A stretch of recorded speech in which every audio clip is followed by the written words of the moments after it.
नमस्कार दोस्तों, आज हम एक ऐसी कहानी सुनने जा रहे हैं जो आपके जीवन को हमेशा के लिए बदल सकती है। क्या आप जानते हैं कि वह कौन सी 8 बातें हैं जिन्हें जानने वाला मनुष्य कभी गरीब नहीं रहता? यह केवल एक कथा नहीं है, बल्कि कलयुग के हर इंसान के लिए एक अमूल्य ज्ञान है। इस कहानी को पूरे मन और दिल से सुनने वाले के घर में कभी कोई कलेश उत्पन्न नहीं होता। हमेशा सुख और शांति बनी रहती है और माता लक्ष्मी का सदा आगमन होता है।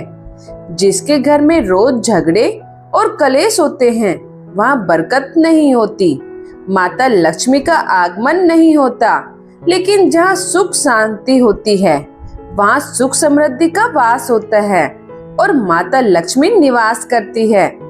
इस कहानी को सुनने के बाद आप जान जाएंगे कि घर में लड़ाई झगड़ा क्यों नहीं करना चाहिए और अगर हो तो उसे कैसे रोकना चाहिए, क्योंकि जहाँ सुख शांति होती है वहीं माता लक्ष्मी निवास करती है। तो चलिए कथा शुरू करते हैं। लेकिन आगे बढ़ने से पहले एक महत्वपूर्ण बात जान लीजिए। गरुड़ पुराण में कहा गया है कि जब कोई ज्ञानवर्धक या दिव्य कथा सुनाई जा रही हो तो उस पर अविश्वास करना या उसे अधूरा छोड़ना भी एक प्रकार का पाप है। ऐसा करने से उस कथा से मिलने वाला पुण्य फल कभी प्राप्त नहीं होता। इसलिए इस कथा को पूरे विश्वास और ध्यान से अंत तक सुनिएगा।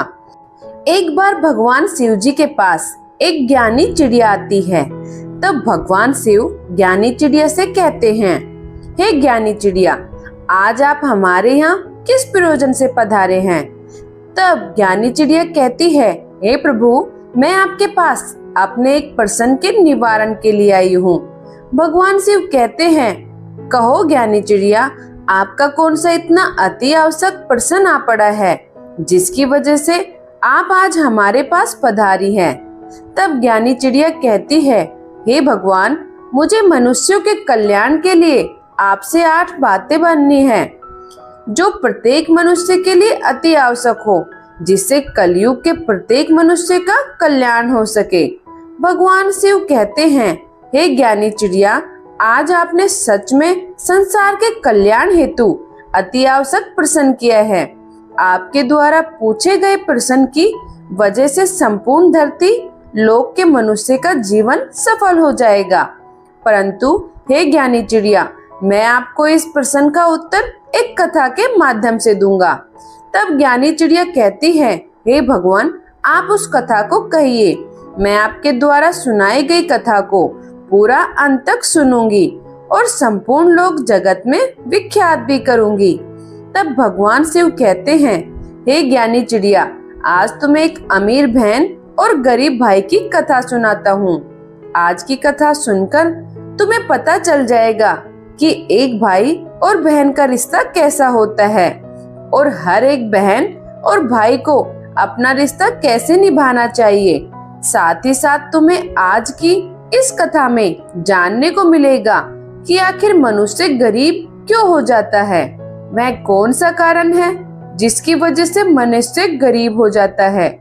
आखिर मनुष्य द्वारा किए गए ऐसे कौन कौन से काम होते हैं जिनको करने से मनुष्य निर्धन हो जाता है और गरीबी की दलदल में फंसता चला जाता है। अब भगवान शिव कथा को सुनाना आरंभ करते हैं और कहते हैं कि हे ज्ञानी चिड़िया, बहुत पुराने समय की बात है। किसी नगर में एक बहुत ही धनवान मध्यम वर्ग का एक किसान रहता था। उस किसान के घर में 2 जुड़वा संतानें पैदा हुई थी। उन दोनों जुड़वा संतानों में से एक पुत्र था और दूसरी जो संतान थी वह पुत्री थी। उस किसान ने अपने पुत्र का नाम माधव रखा और अपनी पुत्री का नाम कमला रखा। धीरे धीरे जब उनकी आयु विवाह के योग्य हो गई तो किसान को अपने बच्चों की विवाह की चिंता सताने लगती है। एक दिन किसान किसी कार्य से अपने पड़ोस के एक शहर में जाता है तो वहां पहुंचकर एक व्यापारी का पुत्र उसे पसंद आ जाता है और उस व्यापारी के पुत्र के साथ में वह अपनी बेटी कमला का विवाह कर देता है। वह किसान अपनी पुत्री के विवाह में कोई कमी नहीं छोड़ता। इस प्रकार से कमला अपने पिता के यहाँ से विदा होकर अपने ससुराल चली जाती है। उस किसान ने अपनी बेटी को विदा करने के बाद वह अपने पुत्र के विवाह के बारे में सोचने लगता है। उसके मन में यह चल रहा था कि बेटी तो मेरी अपने घर की हो गई, अब मुझे अपने पुत्र का विवाह कर देना चाहिए। यदि मेरे पुत्र का विवाह हो गया तो मैं अपना शेष बचा हुआ जीवन अपनी बहू बेटियों के साथ सुख शांति से व्यतीत करूंगा। अब भगवान शिव कहते हैं, हे ज्ञानी चिड़िया, ईश्वर की लीला बड़ी विचित्र है। परमात्मा ना जाने कब किसको धनवान बना दे और कब किसके लिए गरीबी का द्वार खोल दे, इसके बारे में कोई नहीं जानता। अब उस धनवान किसान के साथ भी कुछ ऐसा ही होता है। एक दिन वह किसान एक बड़ी भयानक बीमारी के चपेट में आ जाता है। जब इधर किसान का पुत्र अपने पिता की ऐसी हालत देखता है तो अपने पिता की ऐसी हालत को देखकर वह बहुत ही ज्यादा दुखी हो जाता है और उसके बाद में अपने पिता का अच्छे से अच्छे वैद्य से इलाज करवाता है और अपने पिता के लिए महंगी से महंगी दवाइयाँ लेकर आता है। परंतु उसके पिताजी की हालत में कोई सुधार नहीं हो रहा था। धीरे धीरे उस किसान की धन संपत्ति सारी पिता के इलाज में चली गई। इस प्रकार अपने पिता का इलाज कराते हुए उस किसान का पुत्र अब गरीबी की कगार पर आकर खड़ा हो जाता है। परंतु फिर भी पिता की हालत में किसी प्रकार का कोई सुधार नहीं होता। जब कोई भी दवाई उस किसान की बीमारी में काम नहीं करती तो एक दिन वह किसान अपने बेटे को अपने पास बुलाता है और अपने बेटे माधव से कहता है, हे पुत्र, जब भी कोई काम मनुष्य के सामर्थ्य से बाहर हो जाए या फिर उस काम का कोई समाधान ना मिले तो फिर ऐसे समय में उस काम को ईश्वर के भरोसे छोड़ देना चाहिए। इसलिए पुत्र, अब तुम मेरी चिंता छोड़ो और तुम अपने भविष्य के बारे में सोचो। मेरा क्या है, आज नहीं तो कल मुझे इस संसार को छोड़कर जाना ही है। परंतु तुम्हारे सामने तो तुम्हारी पूरी जिंदगी पड़ी है। मैंने तो अपने दिन बहुत ही अच्छे से जिए हैं। इसलिए हे पुत्र, अब तुम मेरी चिंता करना छोड़ो और अपना विवाह करके अपने घर गृहस्थी बसा लो। अपने पिता के मुख से इन बातों को सुनकर माधव एकदम चुप हो जाता है। अब माधव बेचारा आखिरकार भी क्या कर सकता है। उसके हाथ में कुछ नहीं था। साथ ही अब उसके घर में जो भी जमा पूंजी थी वह तो उसके पिता के इलाज में सारी की सारी पहले ही खर्च हो चुकी थी। अब माधव अपने पिताजी से कहता है, हे पिताजी, जैसा आपके लिए उचित लगे आप वैसा कीजिए। इसके बाद वह गरीब किसान अपने पुत्र की शादी एक गरीब घर की कन्या से करवा देता है। परंतु अब शादी के कुछ दिन बाद ही उस किसान की मृत्यु हो जाती है। इधर पिता की मृत्यु के बाद माधव अपने पिताजी का पूरी रीति रिवाज से अंतिम संस्कार करता है। माधव के पास जो कुछ था, खेत खलियान, सब कुछ पिता की बीमारी के इलाज में पहले ही जा चुका था और अब माधव के पास जो कुछ भी जमा पूंजी बची हुई थी वह पिता के अंतिम संस्कार करने के बाद भोज में समाप्त हो जाती है। इस प्रकार से माधव अब और भी ज्यादा गरीब हो जाता है। प्रिय दर्शकों, जब माधव एक दिन बिल्कुल ही कंगाल हो जाता है तो वह गांव में बाहर जाकर अपनी पत्नी के साथ एक झोपड़ी को बनाकर रहने लगता है। माधव पहले से ही मेहनती तो था। अब वह दूसरों को खेतों में मेहनत मजदूरी करके अपना और अपनी पत्नी का पेट पालने लगता है और माधव की बहन कमला, जिसका विवाह एक धनी व्यापारी के घर में हुआ था, उसे जब अपने भाई की स्थिति के बारे में पता चलता है तो वह धनवान बहन अपने गरीब भाई से घृणा करने लग जाती है। प्रिय दर्शकों, अब भगवान शिव कहते हैं, हे ज्ञानी चिड़िया, कलयुग का प्रत्येक मनुष्य धन का लोभी होता है। जैसे वह माधव की बहन माधव के पास धन न देखकर अपने ही सगे भाई से घृणा करने लगी। वह मन में सोचने लगी कि मेरा भाई अब तो बिल्कुल ही कंगाल हो चुका है, उसका घर जमीन सब बिक गया है और अब उसके पास एक फूटी कौड़ी भी नहीं बची है। यदि वह ऐसी हालत में मेरे ससुराल आता है तो उसे देखकर मेरी देवरानियां और जेठानियां मेरा बड़ा ही अपमान करेगी और मेरा मजाक बनाएगी कि तेरे मायके वाले तो बिल्कुल ही कंगाल है। अब ऐसे तो मेरे ससुराल में मेरी बहुत ही ज्यादा बदनामी हो जाएगी। इस कारण से वह कमला अपने सगे भाई से रिश्ता तोड़ देती है। वह बहन अपने भाई के लिए इतने निर्दयी हो जाती है कि ना तो कमला अपने भाई को अपने ससुराल बुलाती है और ना ही कभी अपने भाई के घर जाती है। अब कमला के भाई माधव को धीरे धीरे अच्छी तरह से पता हो जाता है कि अब मेरी प्यारी सी मुस्कान वाली जो बहन हुआ करती थी वही बहन आज मुझसे नफरत क्यों कर रही है। इसलिए माधव भी अपनी बहन के ससुराल कभी नहीं जाता है। इस प्रकार से कमला तो बड़े ऐसो माधव के साथ में अपनी ससुराल में अपनी जिंदगी गुजार रही थी, परंतु माधव मेहनत मजदूरी करने के बाद भी अपनी पत्नी के साथ झोपड़ी में रहकर किसी तरह से अपने जीवन के दिनों को काट रहा था। अब भगवान शिव कहते हैं, हे ज्ञानी चिड़िया, ऐसे ही करते करते कुछ साल गुजर जाते हैं। अब कमला की भी संतानें बड़ी हो चुकी थी। कुछ साल गुजरने के बाद एक दिन माधव की बहन कमला के लड़के का विवाह तय हो जाता है, लेकिन माधव की बहन कमला अपने भाई को निमंत्रण का आमंत्रण नहीं भेजती। तब माधव को इस बात का पता चलता है कि उसके भांजे की शादी होने वाली है, तो इस बात को सुनकर माधव प्रसन्न हो जाता है और अपनी पत्नी के साथ जाकर इस बात की खबर देता है। माधव की पत्नी का नाम सावित्री था। जब माधव अपनी पत्नी सावित्री को यह बातें बताता है कि मेरे बहन के बेटे की शादी है और हम सभी को बहन के घर जाना है, तो माधव की पत्नी को इस बात की जानकारी होती है कि ननद के बेटे की शादी है। वह इस बात को सुनकर अत्यंत ही खुश हो जाती है। अब वह सोचने लगती है, चलो इसी बहाने से सही, कम से कम मैं अपनी ननद से जाकर के मिल तो आऊंगी, उसके घर को देख आऊंगी। सावित्री खुश होकर अपने पति से कहती है, हे पतिदेव, मैं आपके साथ में जरूर चलूंगी, लेकिन पहले मुझे यह बताओ, क्या हमारी प्यारी ननद ने हमारे लिए निमंत्रण के लिए आमंत्रण पत्र भेजा है या नहीं। अपने पत्नी के मुख से इन बातों को सुनकर अब माधव बिल्कुल ही चुप हो जाता है। अब माधव अपनी पत्नी सावित्री से कहता है, हे प्रिय, न्योता तो नहीं आया है, पर मुझे यह दूसरों के द्वारा खबर मिली है कि हमारे भांजे की शादी है, परंतु इससे क्या फर्क पड़ता है कि न्योता आया कि नहीं, आखिर वह भी तो हमारी बहन का ही बेटा है। तब सावित्री अपने पति माधव से कहती है, हे प्रिय, देखो बात तो आपकी सही है कि आपके भांजे की शादी है, लेकिन बिना निमंत्रण के ननद के घर जाना उचित नहीं है और आपको भी वहां नहीं जाना चाहिए।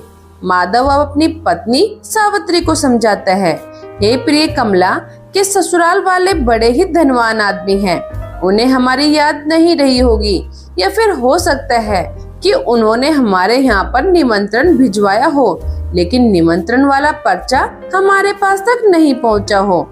इसलिए हे प्रिय, तुम भी किसी प्रकार की कोई भी सोच विचार मत करो और बच्चों को निमंत्रण जाने के लिए तैयार करके मेरे साथ तुम भी बहन के घर के लिए चलो।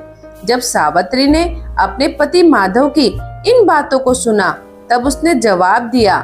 सावित्री कहने लगती है, हे पिया, यदि तुम जाना चाहते हो तुम जा सकते हो, लेकिन बिना निमंत्रण के मैं नहीं जाऊंगी। माधव ने जब अपनी पत्नी के मुख से ऐसी बातें सुनी तो माधव कहता है, ठीक है, यदि तुम्हारी यही इच्छा है तो तुम बच्चों के साथ घर पर ही रहो, मैं अकेला कमला के ससुराल के लिए चला जाता हूँ। यदि मैं अपनी बहन के ससुराल नहीं गया तो मेरी बहन की देवरानियां और जेठानियां मेरी बहन को ताना मारेगी और कहेगी कि खर्चा ना हो जाए इसलिए तेरा भाई नहीं आया। अब इतना कह करके माधव घर के अंदर से बाहर चला जाता है। अब भगवान शिव कहते हैं, ए ज्ञानी चिड़िया, अब माधव जो था वह बहुत ही ज्यादा गरीब हो चुका था। माधव के पास चावल और वस्त्र खरीदने के लिए भी पैसे नहीं थे। अब माधव अपनी बहन के घर जाने के लिए वह अपने मित्र से थोड़े से पैसे उधार लेता है। अब माधव ने उधार लिए हुए पैसों से अपनी बहन कमला और अपने बहनोई के लिए सुंदर सुंदर वस्त्र खरीदता है और उन कपड़ों को लेकर के अपनी बहन के ससुराल के लिए चल देता है। पैदल चलते चलते माधव को सुबह से शाम हो जाती है। तब वह अपनी बहन के दरवाजे पर पहुंचता है और दरवाजे के एक तरफ जाकर के खड़ा हो जाता है। माधव बेचारा दरवाजे पर खड़े होकर अपनी बहन कमला के आने का इंतजार कर रहा था। तभी कमला की जेठानी की नजर माधव पर पड़ जाती है और वह माधव को पहचान लेती है। माधव को देखने के बाद कमला की जेठानी जाकर कमला को बताती है कि हे कमला, आज तेरा भाई तेरे घर आया है, जाकर देख तेरा भाई तेरे दरवाजे पर खड़ा है। जब कमला ने अपनी जेठानी के मुख से ऐसी बातों को सुनती है तो वह अपनी जेठानी से पूछने लगती है कि हे बहन, यदि तुमने मेरे भाई को द्वार पर खड़ा देखा है तो मुझे यह बताओ, मेरा भाई मेरे ससुराल में किस हालत में आया है और मेरे भाई ने आखिर कैसे कपड़े पहने हैं। अब कमला की जेठानी कहती है कि तुम्हारा भाई फटे पुराने वस्त्र पहनकर तुम्हारे द्वार पर खड़ा है, वह तुम्हारे आने का इंतजार कर रहा है। यह सुनकर कमला गुस्से से भर जाती है और सभी से नजरों को बचाते हुए अपने भाई के पास पहुंचती है। माधव जब अपनी बहन कमला को अपने पास आते हुए देखता है तो खुशी के मारे उसका चेहरा खिल उठता है। अपनी बहन को देख करके माधव की आंखों में आंसू आ जाते हैं। उसके बाद कमला अपने भाई को अपने साथ में लेकर सबकी नजरों से बचाते हुए अपने घर के अंदर सबसे अंदर ले जाती है और पूछने लगती है कि हे भाई, तुम्हारे पास आखिर किसने निमंत्रण भेजा था जो तुम यहाँ चले आए। तब माधव कहता है कि बहना, तुमने तो अपने भाई को बिल्कुल भुला ही दिया, परंतु मुझे किसी से पता चला कि मेरे भांजे की शादी है, इसलिए मैं तुम्हारे लिए और तुम्हारे बेटे के लिए नए कपड़े लेकर आया हूँ। अपने भाई के मुख से इन बातों को सुन करके कमला कहने लगती है, हे भाई, तुम्हें इस तरीके से बेशरम की तरह मेरे घर नहीं आना चाहिए था। तुम इस तरीके से फटे पुराने कपड़े पहनकर मेरे घर तक तो चले आए, यह मेरे लिए बड़े लाज की बात है। कम से कम अपनी नहीं तो मेरी इज्जत, मेरे मान सम्मान का ख्याल तो किया होता। आखिर तुम्हारी तो कोई इज्जत नहीं, कम से कम तुमने हमारी इज्जत के बारे में तो सोचा होता। कमला के मुख से ऐसे कटु शब्द सुनकर वह मजबूर भाई का कलेजा छलनी हो जाता है। अब भगवान शिव कहते हैं, हे ज्ञानी चिड़िया। तब माधव अपनी बहन के पैरों में गिरकर माफी मांगने लगता है। माधव कहता है, हे बहन, मुझे क्षमा कर दो, मुझे नहीं पता था कि मेरी वजह से यहाँ तुम्हारी बदनामी होगी। मैं तो हमेशा से यही चाहता था कि तुम्हारी बदनामी ना हो, तुम्हारी देवरानी जेठानी तुम्हें ताना ना मारे, इसलिए तो मैं तुम्हारे लिए नए वस्त्र लेकर आया हूँ। यदि मुझे यह बात पहले ही पता होती कि तुम मेरी वजह से इतनी आहत हो जाओगी कि तुम्हें मेरे आने से इतना बुरा लगेगा, तो मैं तुम्हारे दरवाजे पर कभी नहीं आता। मैं तो यह सोच सोच कर आया था कि मेरे भांजे की शादी है, यदि मैं नहीं पहुंचा तो मेरी बहन की देवरानी जेठानी मेरी बहन को ताना मारेगी। कमला का माधव की बातों को सुनकर गुस्सा जब थोड़ा सा शांत होता है तब वह माधव से कहती है, चलो, जब तुम आए ही गए हो तो मेरी एक बात तुम कान खोलकर सुन लो। जब तक मेरे बेटे की शादी नहीं हो जाती तब तक इस जगह पर बंद रहना और भूलकर भी इस कमरे से बाहर निकलने की गलती मत करना, वरना तुम्हें देखकर लोग कहेंगे कमला का भाई तो भिखारी है। जब सभी मेहमानों के लिए भोजन बन जाएगा तो मैं तुम्हें भोजन की थाली इस कमरे में पहुंचा दूंगी। तुम भोजन खा करके चुपचाप पिछले दरवाजे से अपने घर को चले जाना। माधव कहता है, ठीक है बहना, मैं आज रात को ही तुम्हारे घर से अपने गांव के लिए चला जाऊंगा, मगर मेरी तुमसे एक विनती है, मैं तुम्हारे लिए और जीजा जी के लिए जो कपड़े लाया हूँ तुम उन कपड़ों को रख लो, उन्हें मैं तुम्हारे लिए बड़े प्यार से लाया हूँ। कमला अपने भाई से कपड़ों को लेकर कमरे के बाहर चली जाती है और जाते समय बाहर से उस कमरे की कुंडी लगा जाती है। माधव उस कमरे में बैठकर अपनी बहन के वापस आने का इंतजार करने लगता है। अब भगवान शिव कहते हैं, ए ज्ञानी चिड़िया, इधर माधव उस कमरे में बैठा हुआ अपनी बहन के लौटने का इंतजार कर रहा था कि मेरी बहन मुझे भोजन खिलाने के लिए लौटकर वापस आती ही होगी। आज तो मुझे स्वादिष्ट भोजन खाने को मिलेगा। परंतु माधव को क्या पता था कि वह निर्मोही बहन अपने भाई को उस कमरे में बंद करके अपने घरेलू काम धंधे में लग चुकी है और भाई के लिए भोजन देना भूल चुकी है।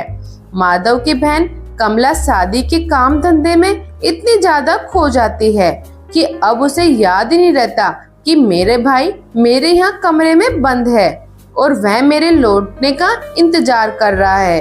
अब जैसे जैसे समय बीतने लगता है, भूख प्यास की वजह से माधव अब झटपटाने लगता है और उसकी हालत भी खराब होने लगती है। तब माधव अपनी बहन को आवाज लगाता है, लेकिन उसकी आवाज का कोई भी नहीं सुनता। कमला का घर बहुत बड़ा था। कमला ने अपने भाई को सबसे किनारे वाले कमरे में बंद किया था और उधर कोई आता जाता भी नहीं था और कमला शादी की रस्मों में व्यस्त थी। इस तरह से माधव को उस कमरे में पड़े पड़े 2 दिन बीत जाते हैं। अब भगवान शिव कहते हैं, हे ज्ञानी चिड़िया, अब इधर माधव को पत्नी और बच्चों की याद आती है। माधव सोचता है, यदि यहाँ कोई नहीं आया तो मैं भूखा प्यासा इसी कमरे में मर जाऊंगा। यदि मैं मर गया तो मेरे पत्नी सहित बच्चों का क्या होगा? मेरे ना होने पर कैसे मेरी पत्नी बच्चों का पालन पोषण करेगी? यही सब कुछ सोचते सोचते और कमजोरी की वजह से माधव बेहोश होने लगता है। तभी किसी काम की वजह से कमला की जेठानी कमरे के पास से गुजरती है। जब माधव के कानों में किसी के आने की आवाज सुनाई देती है, माधव अपनी पूरी ताकत से उस कमरे का दरवाजा पीटने लगता है। जब कमला की जेठानी के कानों में उस दरवाजे को पीटने की आवाज जाती है तो वह दरवाजे को खोलकर देखती है तो अंदर माधव को देखकर वह चौंक जाती है और माधव से पूछने लगती है, हे भाई, तुम्हें इस कमरे में किसने बंद किया है? माधव इस बात का कोई जवाब नहीं देता क्योंकि वह अपनी बहन को उसकी ही जेठानी की नजरों में गिराना नहीं चाहता था। परंतु जब कमला की जेठानी ने दोबारा पूछा तो माधव झूठ मूठ कह देता है कि मैं इस कमरे में आ गया था, तभी किसी ने गलती से बाहर से दरवाजे की कुंडी लगा दी और मैं इस कमरे में बंद हो गया। बहन, यदि तुम आज नहीं आती तो मेरे प्राण आज चले जाते। और इतना कहने के बाद माधव घर के पिछले दरवाजे से चुपचाप बाहर निकलकर चला जाता है। माधव बेचारा 3 दिन का भूखा प्यासा था। वह चुपचाप अपने घर की तरफ कुचल देता है। अंत में वह चलते चलते काफी दूर निकल जाता है तो भूख प्यास के मारे उसे ठीक से रास्ते पर चला भी नहीं जा रहा था। उसे एक कदम चलते ही चक्कर आने लगता है। जब माधव चलते चलते खूब थक जाता है और जैसे ही माधव का सिर चकराता और वह जमीन पर गिरने वाला होता है, तभी वहीं पर कहीं से एक बूढ़ी औरत आ जाती है और वह बूढ़ी औरत माधव के गिरने से पहले ही माधव को पकड़ लेती है। अब भगवान शिव कहते हैं, हे ज्ञानी चिड़िया, जब कुछ घंटे बाद माधव को दोबारा होश आता है तो माधव स्वयं को एक बूढ़ी औरत की गोद में लेटा हुआ पाता है। वह बूढ़ी औरत एक पंखा लेकर उसको हवा कर रही थी। होश आने के पश्चात माधव खड़ा हो जाता है और खड़े होने के बाद में उस बूढ़ी औरत से कहता है, हे माँ, तुम कौन हो? प्रिय दर्शकों, अब भगवान शिव कहते हैं, हे ज्ञानी चिड़िया, जिस बूढ़ी माँ की गोद में वह बेचारा माधव लेटा हुआ था, वह बूढ़ी माँ साक्षात देवी माँ थी, क्योंकि माधव की पत्नी सावित्री रोज उस देवी माँ की पूजा किया करती थी और पूर्ण श्रद्धा से भाव से देवी माँ की भक्ति किया करती थी।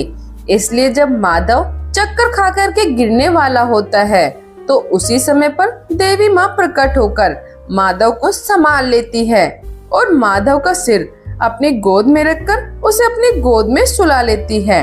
जब माधव को होश आता है तो वह देवी माता को प्रणाम करके कहता है, हे देवी माँ, तुम कौन हो? अब भगवान शिव कहते हैं, हे ज्ञानी चिड़िया। वह बूढ़ी औरत कहती है, मैं एक दुखिया हूँ और इस जंगल को अपना घर समझकर इस जंगल के बीचों बीच वास करती हूँ। तब माधव उस बुढ़िया को प्रणाम करके अपने घर के लिए वहाँ से चलने लगता है। तभी उस समय पर बूढ़ी औरत कहती है, बेटा तुम भला कहाँ से आ रहे हो और इधर कहाँ को जा रहे हो? तब माधव बताता है, हे माँ, मेरे भांजे की शादी थी, इसी वजह से मैं अपनी बहन के घर गया हुआ था और इधर मेरा गांव है, मैं इधर अपने गांव के लिए जा रहा हूँ। तो बूढ़ी औरत माधव से कहती है, बेटा यदि तुम बुरा न मानो तो मैं तुमसे एक बात पूछना चाहती हूँ। तब माधव कहता है, पूछो माँ, तुम मुझसे क्या पूछना चाहती हो? बूढ़ी औरत कहती है कि बेटा यह तुम अपनी बहन के घर से आ रहे हो, जैसा तुमने मुझे बताया कि तुम्हारी बहन के यहाँ पर शादी थी, तो फिर तुम खाली हाथ कैसे अपने घर जा रहे हो? क्या तुम्हारी बहन ने तुम्हारे बच्चों और पत्नी के लिए कुछ नहीं भेजा क्या? तब उस बूढ़ी औरत के मुख से ऐसी बातों को सुनकर के माधव की आंखों में आंसू आ जाते हैं। माधव उस बूढ़ी औरत को सारी बात बता देता है। इस प्रकार से माधव के मुंह से पूरी घटना को सुनने के बाद में वह बूढ़ी माता कहती है, हे पुत्र, तुम किसी भी प्रकार की चिंता मत करो, जो हुआ उसे भूल जाओ और सुनो, यहाँ से कुछ दूरी पर मेरा एक बगीचा है। उस बगीचे में अनेकों प्रकार के फल लगे हुए हैं। तुम उस बगीचे में चल कर के पहले कुछ फल खाकर अपना पेट भर लो, क्योंकि तुमने 2 दिन से कुछ नहीं खाया है। जब तुम्हारा पेट भर जाए तो कुछ फल तुम अपनी पत्नी और बच्चों के लिए भी तोड़कर रख लेना। जब तुम्हारी पत्नी और बच्चे जब भी तुमसे मिलेंगे तो पूछेंगे, तुम अपनी बहन के ससुराल से क्या लेकर के आए हो? तो तुम कह देना, मेरी बहन ने तुम्हारे लिए फल भेजे हैं। ऐसा करने से तुम अपनी पत्नी और बच्चों के सामने शर्मिंदा होने से बच जाओगे और इससे तुम्हारी मान प्रतिष्ठा भी बची रहेगी। माधव इस प्रकार से जब बूढ़ी औरत की इन बातों को सुनता है तो वह उनकी बात मान करके माधव बूढ़ी औरत के बगीचे में पहुंच जाता है। उस बगीचे में नाना प्रकार के फल लगे हुए थे। तब माधव उन वृक्षों से फल तोड़कर खाने लगता है और जब उसका पेट भर जाता है तो कुछ फलों को तोड़ करके वह अपने थैले में रख लेता है। यह सब करने के बाद में माधव उस बूढ़ी औरत से आज्ञा लेकर अपने घर के लिए चलने को तैयार होता है। तो वह बूढ़ी औरत माधव से कहती है, हे पुत्र, जाते समय तुम मेरी इन 8 बातों को ध्यान से सुनते जाओ, यह तुम्हारे जीवन में बहुत ज्यादा काम आएगी। प्रिय दर्शकों, अब भगवान शिव कहते हैं, हे ज्ञानी चिड़िया, आपने अभी तक जो कहानी सुनी कि वह 8 बातें कौन सी है जिसे सबको पता होना चाहिए। अब इस कथा में आपको वह 8 बातें जानने को मिल जाएगी। अब भगवान शिव कथा को आगे बढ़ाते हुए कहते हैं, इस प्रकार से बूढ़ी औरत जो साक्षात देवी का अवतार थी, वह माधव को 8 बातें बताती है। उन 8 बातों को सुनकर के माधव अपने घर के लिए चल देता है। जब माधव फलों से भरे हुए उस थैले को लेकर अपने घर पर पहुंचता है, तब माधव के छोटे छोटे बच्चे और माधव की पत्नी माधव के पास आते हैं और पूछने लगते हैं कि पिताजी, आप बुआ के घर से आ रहे हो, आखिर बुआ ने हमारे लिए क्या भेजा है? माधव ने जब अपने बच्चों के मुंह से यह सुना, तब माधव ने अपने हाथों का थैला अपनी पत्नी को थमा दिया और थैला देने के बाद माधव घर से बाहर निकलकर चला जाता है। माधव के जाने के बाद में माधव की पत्नी जब उस थैले को खोलकर देखती है तो थैले के अंदर का नजारा देखकर माधव की पत्नी एकदम से हैरान रह जाती है। सावित्री थैले में देखती है, वह थैला पूरे सोना चांदी के रूप में बने फलों से भरा हुआ है। माधव जो फल लाया था उसमें से कुछ अनार भी थे। जब माधव की पत्नी ने अनार को फोड़ा तो अनार के फलों से हीरे निकलते हैं। यह सब देख करके माधव की पत्नी बहुत खुश हो जाती है। वह भागी भागी अपने पति के पास पहुंचती है और अपने पति के पास पहुंच करके अपने पति से कहती है, हे प्रिय, तुम तो शादी में गए थे और आखिर तुम लेकर क्या आए हो? अपनी पत्नी की इन बातों को सुनकर माधव सोचने लगता है कि मेरे घर वालों को शायद फल पसंद नहीं आए होंगे, इसलिए मेरी पत्नी मुझसे ऐसी बात पूछ रही है। मुझे तो अपने बच्चों के लिए लड्डू पेड़ा लेकर आना चाहिए था। तब माधव अपनी पत्नी से कहता है, हे प्रिय, बहन ने जो कुछ भी भेजा है वह मैंने लाकर तुम्हें दे दिया। अब जो भी कुछ थैले में है उसे ही बच्चों को बांट कर दे दो। तब पत्नी कहती है, हे प्रिय, पहले तुम घर के अंदर चलो और घर पर चलकर देखो जो तुम्हारी बहन ने तुम्हारे लिए क्या भेजा है। यह कहकर सावित्री अपने पति के हाथ को पकड़कर घर के भीतर ले जाती है और अपने पति से कहती है, इसे जरा देखिए तो सही, आखिर हमारी ननद ने हमारे लिए क्या भेजा है। और इतना कहकर सावित्री माधव के सामने थैले को पलट देती है। थैला पलटते ही अंदर से हीरे, मोती, सोना, चांदी निकलते हैं। सावित्री कहती है कि आखिर हमारी ननद ने तो हमारा भाग्य ही बदल दिया। उन्होंने फलों में छुपा के हीरे मोती भेजे हैं। जब यह नजारा माधव देखता है तो उसे समझ आ जाता है कि मुझे जो रास्ते में जो बूढ़ी औरत मिली थी वह कोई साधारण औरत नहीं थी, वह बूढ़ी औरत कोई देवी माँ थी। लेकिन इस बारे में माधव अपनी पत्नी से कुछ भी नहीं बताता और मन ही मन उस बूढ़ी औरत का धन्यवाद करता है। अब इस प्रकार से माधव को बहुत सारा धन मिल जाता है। माधव पहले की तरह फिर से धनवान बन जाता है। कुछ समय बाद माधव अपनी पत्नी और बच्चों के लिए एक अच्छा सा आलीशान महल बनवाता है और बड़ी शान और शौकत के साथ राजा महाराजाओं की तरह उस महल में रहने लगता है। और सभी नगर के लोग भी माधव को ऐसा देख करके उसका मान सम्मान करने लगते हैं। धीरे धीरे करके इधर जब माधव का महल तैयार हो जाता है, जब उसकी राजा महाराजाओं जैसी शान शौकत हो जाती है, तो एक दिन माधव की पत्नी सावित्री अपने पति से कहती है कि हे प्रिय, बहुत ही जल्द सावन का महीना आने वाला है और सावन के महीने में सभी स्त्रियां अपने पिता के घर जाती है, इसलिए तुम भी अपनी बहन के ससुराल जाओ और मेरी ननद को मेरे घर बुला कर लाओ। इसी बहाने से वह अपने पीहर को घूम जाएगी, इसी बहाने से मैं भी अपनी ननद से मिल लूंगी। माधव जब अपनी पत्नी की ऐसी बात सुनता है तो माधव अपनी पत्नी के कहने पर एक बार फिर से अपनी बहन के ससुराल चल देता है और कुछ समय बाद ही अपनी बहन के ससुराल पहुंच जाता है। अब माधव एक बार फिर से अपनी बहन के उसी दरवाजे पर जाकर खड़ा हो जाता है जिस दरवाजे पर मैं कुछ दिन पहले आकर के खड़ा हुआ था। उसी समय पर कमला की जेठानी घर से बाहर निकलती है और बाहर का नजारा देखकर वह तुरंत ही दौड़ी दौड़ी कमला के पास में चली जाती है और कमला से कहती है, हे कमला, तेरी बहन, तेरा भाई आज आया है। अपनी जेठानी के मुख से इस बात को सुनकर कमला कहने लगती है, हे बहन, कोई भी भिखारी मेरा भाई नहीं हो सकता, मेरा कोई भाई नहीं है। दरअसल कमला ऐसा इसलिए कह रही थी क्योंकि कमला इस बार भी अपने भाई को वही भिखारी ही समझ रही थी। लेकिन जब उसकी जेठानी बताती है कि कमला, तुम्हारा भाई आज भिखारियों की तरह नहीं, राजा महाराजाओं की तरह आया है। तुम्हारे भाई को देखकर ऐसा लग रहा है मानो जैसे वह किसी देश का राजा महाराजा हो। तुम्हारे भाई के आगे पीछे सैनिक है। तुम्हारे दरवाजे पर एक बड़ी सुंदर सजी हुई रथ गाड़ी खड़ी है। भला एक बार जाकर तो देखो। अब कमला ने अपनी जेठानी के मुख से इन बातों को सुनती है तो उसे अपनी जेठानी की बातों पर किसी प्रकार का कोई यकीन नहीं होता है और सच्चाई जानने के लिए वह अपने भाई को छुपकर देखने लगती है।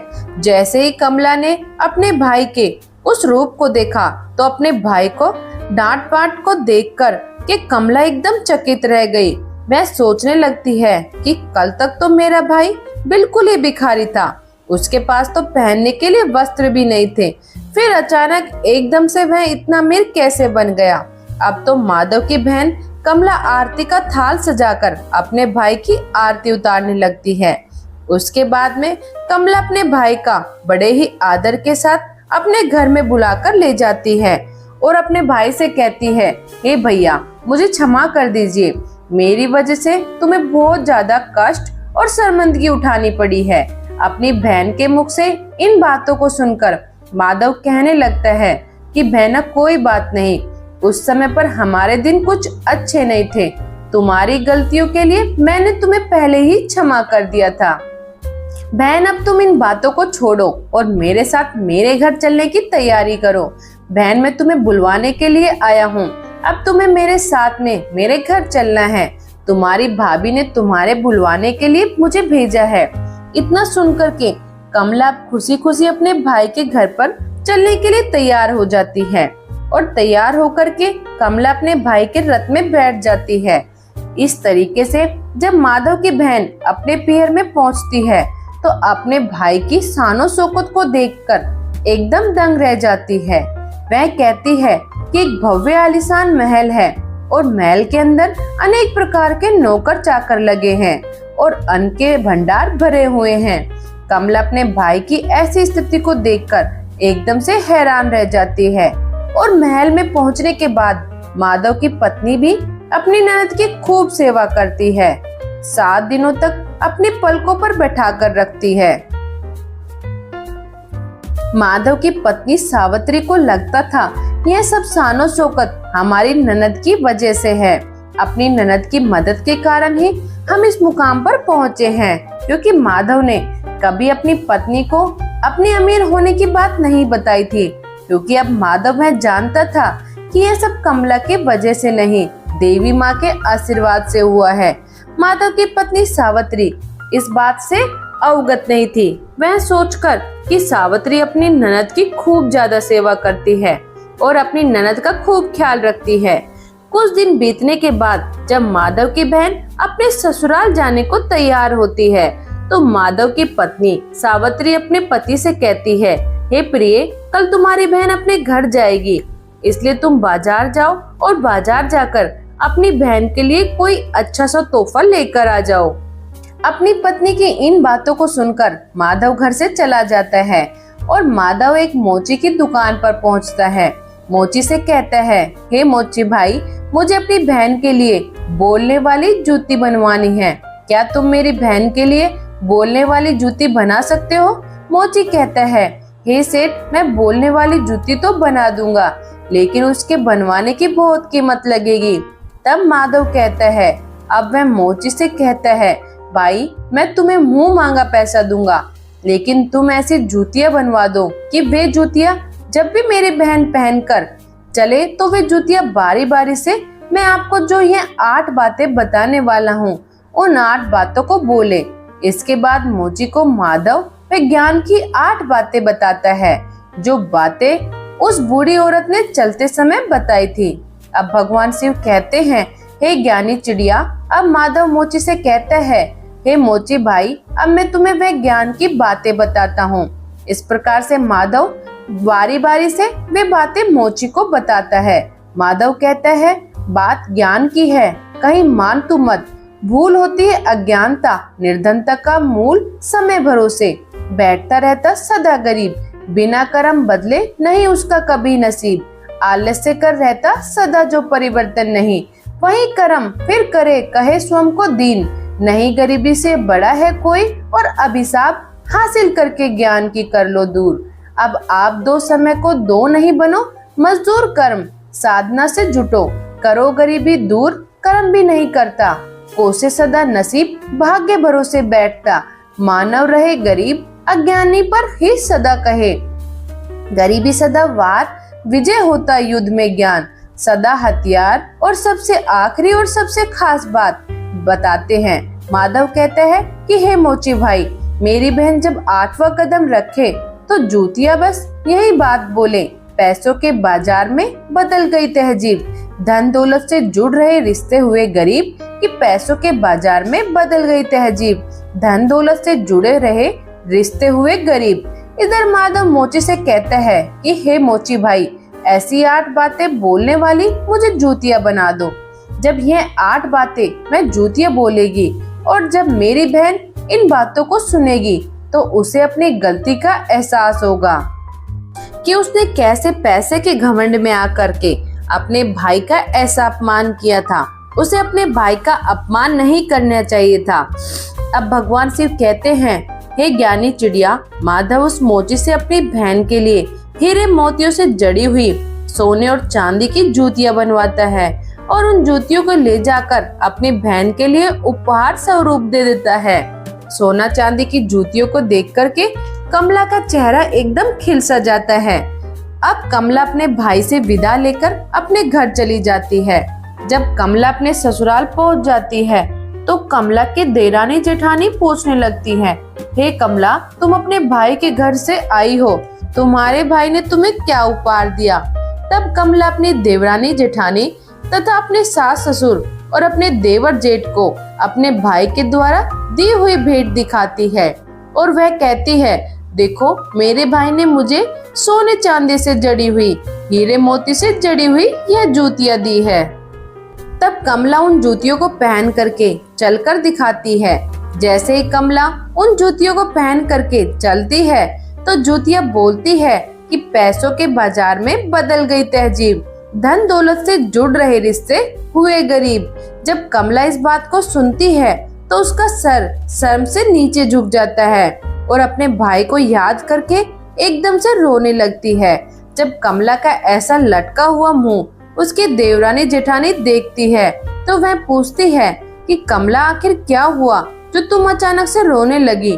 तो कमला अपनी देवरानी और जेठानी को सारी बातें बताती है कि हे बहन, मैंने पैसों के घमंड में आकर अपने भाई को कितना भला बुरा कहा था। मैंने अपने भाई को एक गिलास पानी तक नहीं पूछा था। आज देखो, मेरे भाई ने मुझे कितनी कीमती जूतियां बनवा कर दी। अब तो मुझे अपने आप से घृणा होने लगी है, मैं तो जीना नहीं चाहती। तभी कमला की जेठानी उसे समझाने लगती है कि हे बहन, जो भी हुआ कुछ हुआ उसे भूल जाओ, आगे से याद रखना कभी किसी के साथ में ऐसा बर्ताव मत करना, क्योंकि जो व्यक्ति धन दौलत का घमंड करता है उससे माता लक्ष्मी हमेशा के लिए दूर चली जाती है। इसलिए मेरी यह बातें तुम सदा याद रखना। और इस तरीके से कमला की जेठानी कमला को समझाती है, जिससे अब कमला भी प्रेम व्यवहार के साथ सबसे पेश आने लगी थी। अब भगवान शिव कहते हैं, हे ज्ञानी चिड़िया, अब तुमको वह 8 बातें पता चल गई होगी। अगर प्रत्येक मनुष्य को पता चल जाए तो वह कभी गरीब नहीं रहता। अब ज्ञानी चिड़िया कहती है कि हे प्रभु, मुझे अभी भी नहीं पता चल पाया, कृपया स्पष्ट बताने की कृपा करें। अब भगवान शिव कहते हैं, ठीक है ज्ञानी चिड़िया, मैं तुमको बताता हूँ कि वह 8 बातें कौन सी है जिन्हें जानने के बाद मनुष्य कभी गरीब नहीं रहता। एक, अपवित्र रसोई और अन्न का अपमान। जो व्यक्ति रात्रि के समय रसोई में झूठे बर्तन रखता है और खाने पीने की चीजों को बर्बाद करता है, ऐसा व्यक्ति बहुत ही जल्दी निर्धन हो जाता है। ऐसे घर में दरिद्रता अपना वास बना लेती है। 2, स्त्रियों का अनादर। जिस घर में घर के स्त्रियों का अपमान होता है, स्त्रियों की इज्जत नहीं की जाती, उस घर में देवी लक्ष्मी ज्यादा दिनों तक नहीं रुकती। नारी शक्ति का अपमान करने वाले घरों से धन की देवी रूठ जाती है। 3, सूर्योदय के बाद झाड़ू लगाना। जिस घर की स्त्रियां सूर्योदय होने के बाद अपने घरों में झाड़ू लगाती है, चूल्हा चौका करती है, ऐसे परिवार के लोग बहुत जल्दी गरीब हो जाते हैं। सूर्योदय के बाद की गई सफाई घर से बरकत छीन लेती है। 4, धन का अपव्यय। जिस घर के परिवारों में पैसों की कदर नहीं की जाती, बेफिजूल कार्यों में पैसे बर्बाद किए जाते हैं, ऐसे घरों से भी माता लक्ष्मी रूठ कर चली जाती है। धन का सम्मान करना ही उसे अपने पास रोके रखना है। 5वां और छठा, कर्तव्यहीनता और टाल मटोल। जिस घर के कार्यों में लोग अपने कर्तव्यों का पालन नहीं करते, जो अपने कार्यों को कल पर टालते रहते हैं, उन लोगों के घरों से भी माता साथ बड़ों का अनादर करना। जिस घर पर परिवार के लोग अपने से बड़े लोगों की इज्जत नहीं करते, अपने से बड़ों का कहना नहीं मानते या फिर अपने से बड़ों से कटु शब्द बोलते हैं, ऐसे लोगों को भी गरीबी का सामना करना पड़ता है। वे भी निर्धनता के हकदार होते हैं। बड़ों का आशीर्वाद ही धन समृद्धि लाता है। 8, मेहमानों का अपमान और खाली हाथ लौटाना। जिस घर में परिवार के लोग अपने मेहमानों का सम्मान नहीं करते, अपने मेहमानों का आदर भाव नहीं करते, या फिर अपने दरवाजे से किसी भी मनुष्य को खाली हाथ लौटा देते हैं। ऐसे लोगों के यहाँ से फिर माता लक्ष्मी नाराज होकर चली जाती है। अतिथि देवो भव का पालन ना करने वाले घर में लक्ष्मी का वास नहीं होता। अब जो भी मनुष्य इन 8 बातों को हमेशा गांठ में बांध कर रखता है, उसका भाग्य उसी तरह से उज्जवल हो जाता है जैसे माधव का भाग्य उज्जवल हुआ। अब भगवान शिव कहते हैं, हे ज्ञानी चिड़िया, अब तो आपको आपके प्रश्न का उत्तर भी मिल गया होगा और उन बातों के बारे में पता चल गया होगा। अब ज्ञानी चिड़िया कहती है, भोलेनाथ, आपके आशीर्वाद से मुझे सब कुछ मालूम हो गया है। आपको मुझे इस प्रकार का ज्ञान देने के सत सत नमन। प्रिय दर्शकों, इस प्रकार माया का कभी घमंड नहीं करना चाहिए। ईश्वर ना जाने कब किसके लिए गरीबी का द्वार खोल दे और कब किसके लिए अमीरी का द्वार खोल दे, इस बात का किसी का पता नहीं। यह बात उस मनुष्य के समझ में भी आ जाती है कि पैसों के घमंड में आकर कभी भी किसी का अपमान या अनादर नहीं करना चाहिए। तो प्रिय दर्शकों, आपको हमारे वीडियो के द्वारा दिया गया ज्ञान कैसा लगा, कृपया हमें कमेंट में करके अवश्य बताइएगा। साथ ही आप सभी से विनम्र निवेदन है कि हमारे चैनल को भी सब्सक्राइब अवश्य कर लेना और जितना हो सके इस वीडियो को शेयर करें ताकि सभी को इसके बारे में पता चल सके। प्रिय दर्शकों, वीडियो को यहाँ तक देखने के लिए आप सभी का दिल से धन्यवाद। फिर मिलते हैं एक नई वीडियो के साथ, तब तक राधे राधे।